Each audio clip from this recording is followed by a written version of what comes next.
Well, I see that we have at least 10 trustees present, and the director is here and other key staff are here. So I think I would like to get going in just any second. So if we're ready to start the live stream, I would like to call this extraordinary board meeting to order and acknowledge that we are meeting, most of us, from many different locations in the traditional territories of the Algonquin people. We recognize their enduring presence on this land, which remains unceded and unsurrendered, and thank them for hosting us on their land.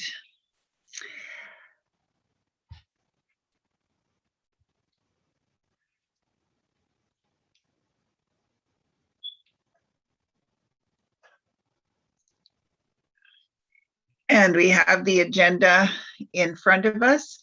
I'm looking for a motion to approve the agenda. Trustee Schwartz.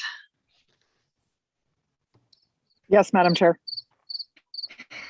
And that is seconded by Trustee Lyra.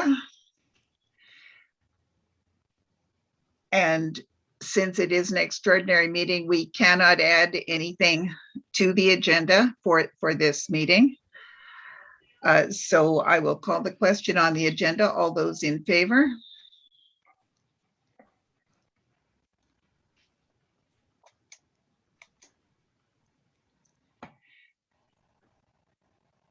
And opposed? And the motion carries. Before we get started, this is a new meeting, and therefore I will be asking for the mover of the motion to provide us a brief introduction. It will require again to be seconded, and I'm hopeful that Trustee Penny is willing to second the motion again. In the debate, I will be asking trustees please to refrain from extensive repetition of the points that were made in our extensive debate and discussion last night, in the hope that we can arrive at a decision in a reasonably short order. Trustee Schwartz, did you have a question?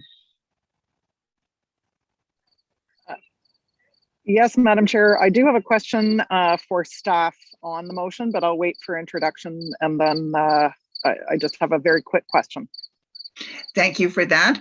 With that, then I will move to Trustee Lyra to introduce the motion, or to put it on the floor again, please. In the interest of time, I will keep this brief. It is important that we protect all of our students by implementing a mandatory vaccination policy for staff. We have talked about this at great length, and it is a travesty that we did not get to it last night. I encourage all of my colleagues to support this, and I look forward to the questions that are going to be asked and the discussion that is going to be had. And Trustee Penny, will you second the motion? Trustee Penny? Yes, Madam Chair. Thank you very much for that. And so on the speakers list, we will begin with Trustee Schwartz. Thank you, Madam Chair. And over the course of today, I've had a number of emails from constituents raising the question about the time frame that is in the motion before us this evening. And so I really just have a quick question for staff, and perhaps if I could get on the public record a response to the following question. Will staff be removed from classrooms during this time? So in other words, before a policy or protocol is drafted by September 30th? Or will we still potentially have unvaccinated staff in rooms with children for potentially a few months? And that's because of, one dose versus the 2 doses. So fully vaccinated being 2 doses, of course. So that is my question, Madam Chair.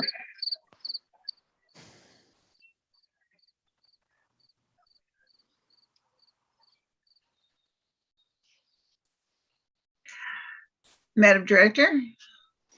Thank you, through you, Madam Chair. I do see that Superintendent McCoy has put on her camera, so I'm going to defer to Superintendent McCoy's response to the question. Thank you, Madam Director, and through you, Chair. So in the interim, while we are developing the policy, we will be subject to the vaccine disclosure requirements that the ministry has implemented, which means that anyone who identifies as who attests that they are not vaccinated will be subject to regular testing, the frequency of which is still being finalized, but it would not be our intention to remove those who identify or who signal that they are not fully vaccinated from workplaces, pending development of the protocol that's part of this motion. Trustee Schwartz. Thank you. And so that would presume then that we're potentially going to be seeing staff in classrooms or staff interacting with children who were unvaccinated, well, unvaccinated fully before September 30th then, or after that. So that, and I think it's an important question to ask so that the rest of colleagues understand that while we may be putting a mandate in this evening, we actually may end up seeing unvaccinated staff for a number of months before they are fully vaccinated interacting with children. And so I think that is important that families understand that as well in terms of choices that they may have to make vis-a-vis whether they keep their children in virtual school or are going to in-person learning. And so my final question on this then, Director, is after that September 30th deadline that we would be imposing, and we're providing reasonable advance notice then to staff, after that date, what then would happen with those staff? If they chose, or if they said, you know, I don't wish to be vaccinated even after the 30th of September. Thank you. Through you, Madam Chair, there are a couple of clarifications that we need to make. First clarification is those people who attest to being unvaccinated between now and the 30th of September, according to if this motion does pass, those people who are subject to regular COVID testing. So what it means is that no one is in front of students or engaged with students where there is an active risk of having COVID. In fact, the testing is expected to mitigate that on a regular basis so that we're aware of who is in front of students. The second piece there, in terms of what happens to staff after this time, that's a detail, and that's a structural detail that we are continuing to work through. As I indicated yesterday, we continue to receive ministry guidance. Up to today, we received yet another memo from the ministry providing us with further clarity on some of the details. So when we talk about the operational rollout of how this would work, that does include exactly that point. How will we address employees who are not in the circumstance? And the third point that I want to clarify is that we will always have employees who, because of medical reasons or human rights reasons, who will be exempted from the expectation. And even with that exemption, it does not exempt them from COVID testing regularly, so that we are able to assure ourselves that the classroom and staff are safe for students. So it's very important to clarify that there is an exemption protocol regardless of how it is that we proceed with this. Okay, thank you. That's it for my questions. I appreciate the thorough responses. Are there any other speakers to the motion that's before us?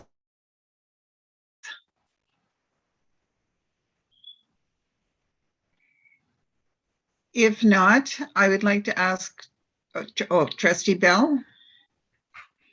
Yeah, sorry, I couldn't control myself. I just want to note that I am very much appreciative for the emails that have been coming in from concerned parents and scientists and various people within our community about this motion that we're debating today, many of whom, including just a couple of minutes ago, have sent in documentation that is peer reviewed and that come from, well, the one a few minutes ago, the science table, so the Ontario Science Table, that are recommending that vaccines be mandated where possible.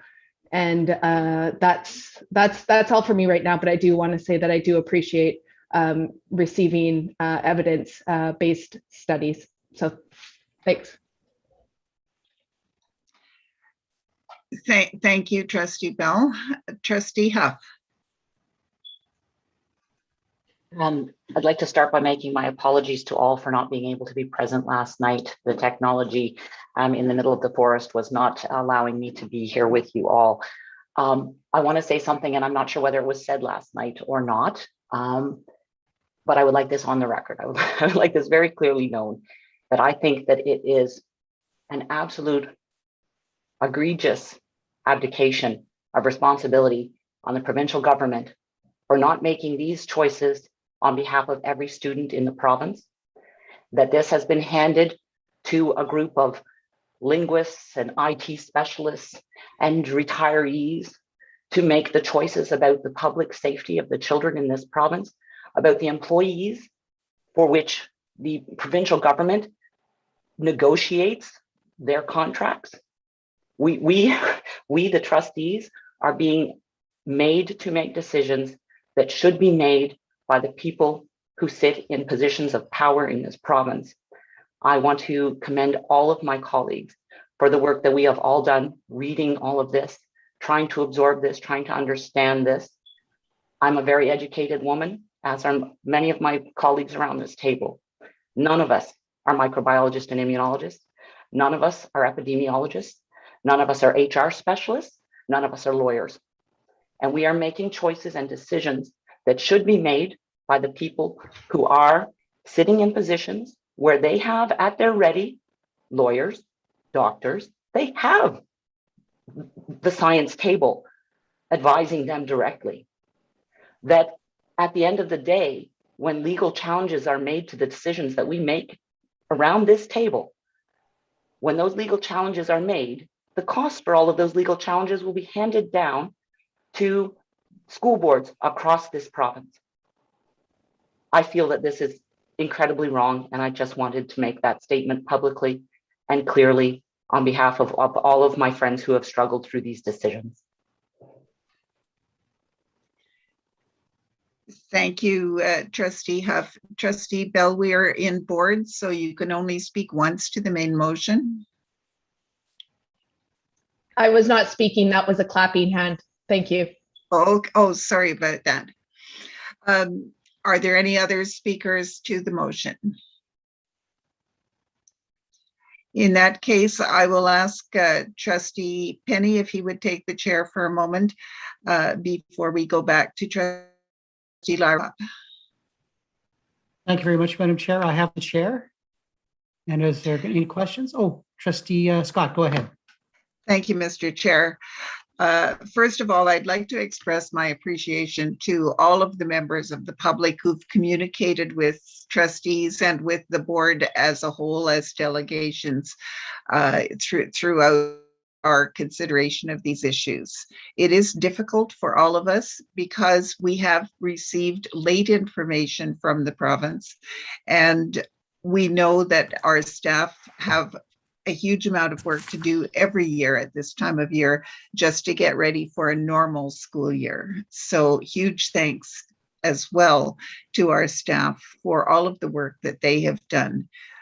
We've done our best to have expert advice and opinion along the way.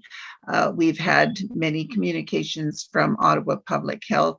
We have the provincial guidance, such as it is, and we've also had the benefit of legal advice and the advice of our members of our advisory committees to help guide our decision-making here.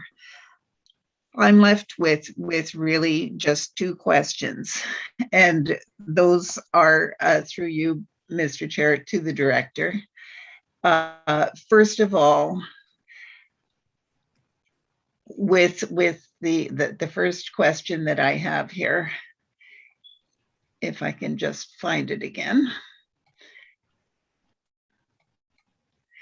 The first question is, can the protocol as outlined in parts A and B of the motion be implemented to be effective as of the 30th of September? And the second question is, what happens if it can't? Thank you, Trustee Scott, and through you, Chair. Certainly, this is a weighty question.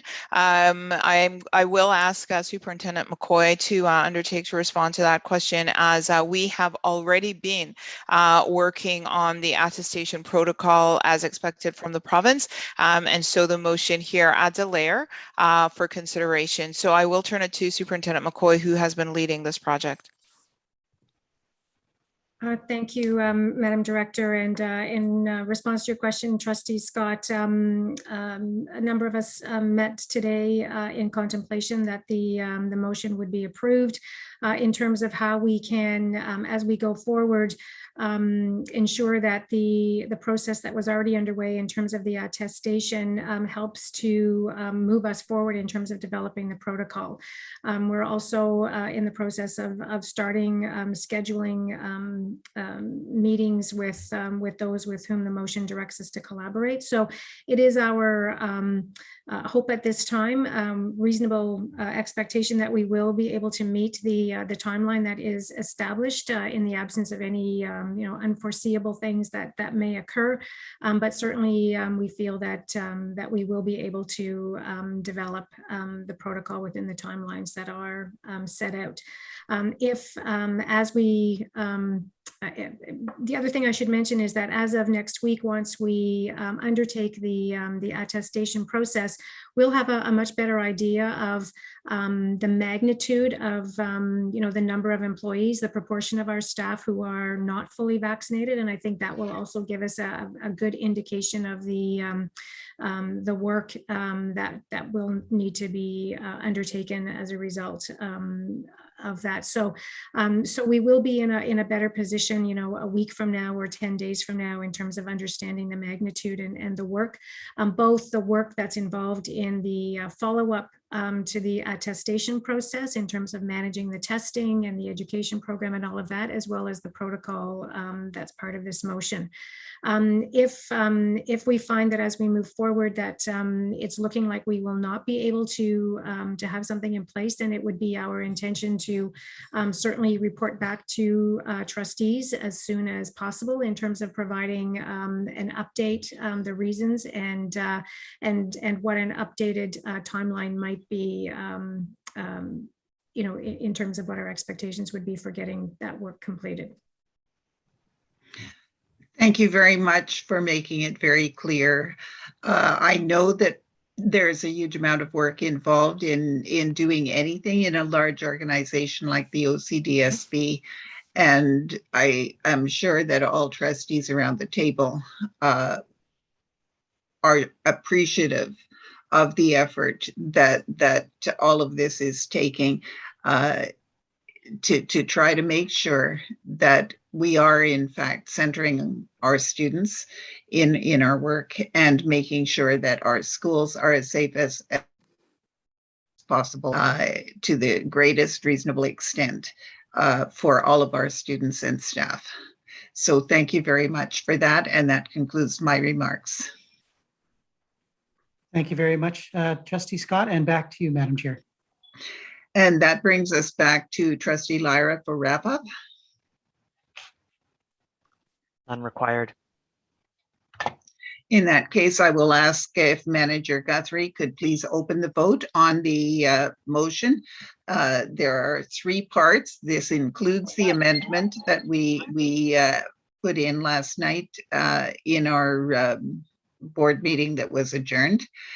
And so I will ask trustees please to register your votes. Nicole, I don't have the e-scribe on my phone, so I'm going to have to just do a voice vote or in the chat, whichever you'd prefer.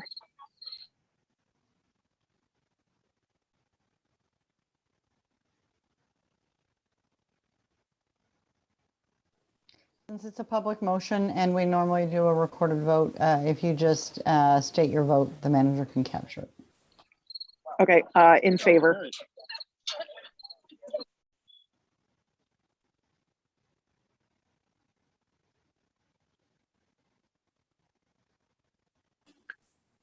Nicole, my e-scribe is taking time to load up. So Trustee Fisher in favor.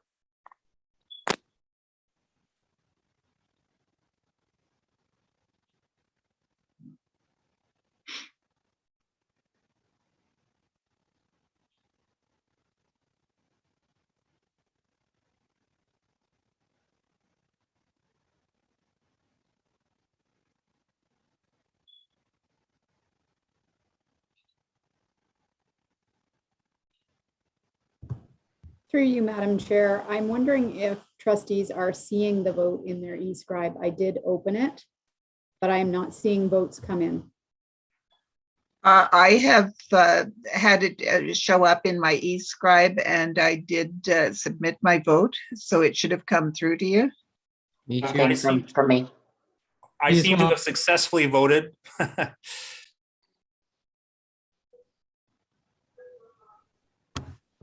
I voted.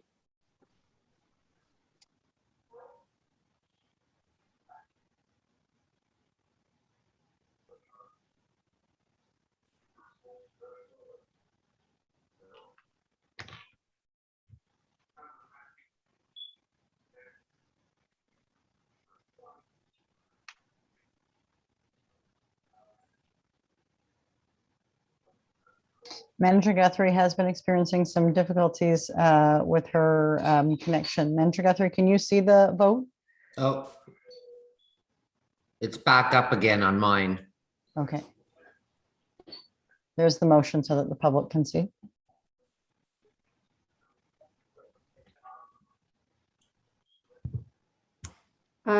For some reason, I am still unable to see your votes. It's very unusual. I'm not quite sure what's going on at my end. Maybe you could just proceed to a roll call then. I will do that. Trustee Bell? In favor? Trustee Blackburn? In favor. Trustee Boothby? In favor. Trustee Campbell? In favor. Trustee Ellis? In favor. Trustee Huff? In favor. Trustee Lyra? In favor. Trustee Penny? In favor. Trustee Scott? In favor. I will call again Trustee Schwartz Trustee Schwartz in favor. and Trustee Fisher. Trustee Fisher in favor. And that is unanimous, 11 in favor. So 11 trustees in favor, none opposed. The motion is carried. And that brings us to the end of our business for this extraordinary board meeting. Trustee Lyra, you've raised your hand. I have a brief question. We don't have a question period here unless it's a procedural question because we do the business and we adjourn the meeting. We've just done the business. I had my hand up in the agenda section because I wanted to know how the decision to not include the motions at COW that we had not addressed was made. This is an extraordinary meeting, and this is the one that had urgency that did not attach in the same way to others. Our staff needed this information, this decision, in order to proceed with the work they're doing to be ready for next week. So we will deal with the other motions as soon as we reasonably can. And with that, I declare this meeting adjourned, and thank everybody for their attendance tonight.